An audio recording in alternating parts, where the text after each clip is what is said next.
Friends, colleagues, people who will stumble across this message in my YouTube channels. Not a video I thought myself recording about a week ago. I'll try not to mumble much and get to the point.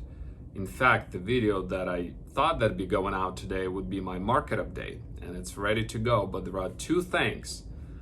One, I don't feel like I felt when I recorded that video anymore, cheerful and full of energy, to be frankly honest with you. And two, the person that would be actually posting those videos for me, she's in Ukraine, probably in a bombshell somewhere, which is horrific.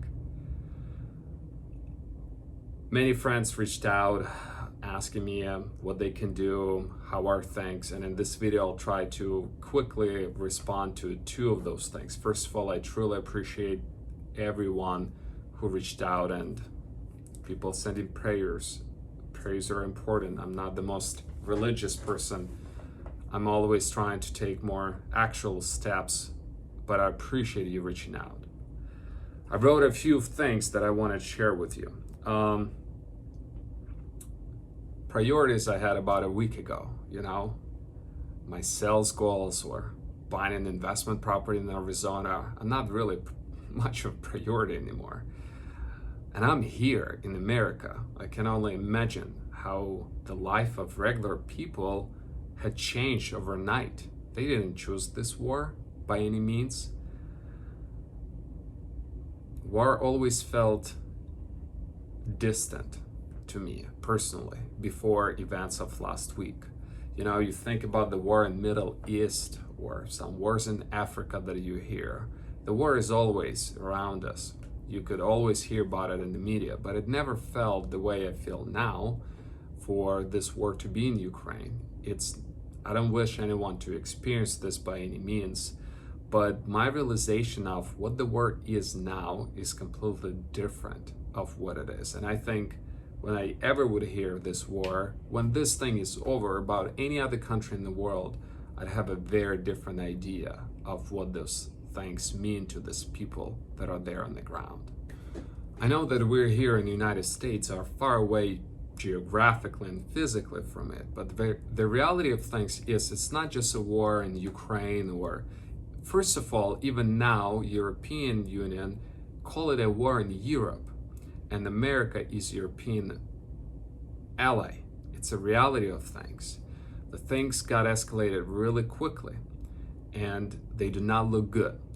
What happened is, and I thought about it, why did it happen? The people in Kremlin, the Putin himself, Russian president, they've been in power for so long that I honestly believe they lost touch with the reality of things. They probably really in their head believed that they would go to Ukraine to liberate Ukraine, whatever the heck that means. And I don't find any other explanation. Like, they really believed that they would go into Ukraine and they would be welcomed there, that people would be offering them love and hugs, that Russian people came to save Ukraine.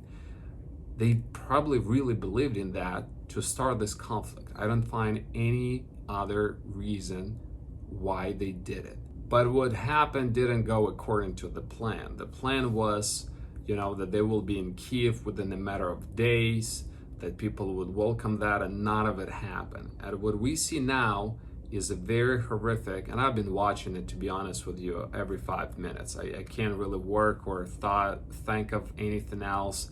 I just watch for something to find positive.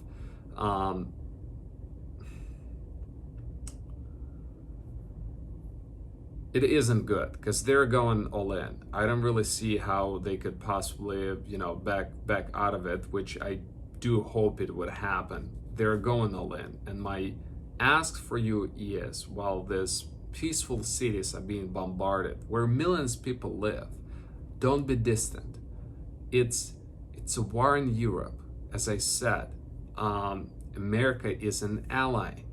I do believe that if things would keep escalating, like, the NATO probably will have to step into this mess because there is just no other way not to do it. It's a humanitarian crisis in Europe. If Europe would act, and it's acting, America will act as well, because they work as alike. So what I want you to do is, there are things that you can do besides prayers. We've seen many examples of people boycotting Russia across the world, companies, and I want you to support this boycott. Boycott Russia. They need to know what they have done is wrong. We need to share the truth. Share this video. Talk to your friends. Just spend some time. We don't want negative news, I understand, but look up of what's going on. Look up of charity organizations. I'm gonna share a few links in this video where you could donate. You know, my wife, we, besides sending money, we try to buy stuff and send it directly to Ukraine. I have my brother serving in military right now in Kiev. I have my friends there on the ground that 5 days ago were not ready to fight, but they did sign up and they're fighting in Kiev right now. The situation is really bad, and just do what you can, take a part, you know, to help these people out there on the ground and to put Russia back where it belongs. And another and last final thing, who knows me, they know that I'm a big fan of America. I am. You know, I always am grateful for being in the United States, and I just want you to remember how awesome this country is, how awesome America is. Just remember, when you go to sleep, you know, you don't, just be grateful for a second. You know, I know that we have our politics, we have our polarization of who believes what party you vote, and your opinions on everything. I get it. But this country is pretty damn good. It might not be perfect, but it's pretty damn good. And that's another thing of gratitude to United States, and how good of a life do we really live. It's pretty freaking awesome. Remember that. Thank you. Appreciate you reaching out. Hopefully next month we will have a market update and things will get better. Thanks.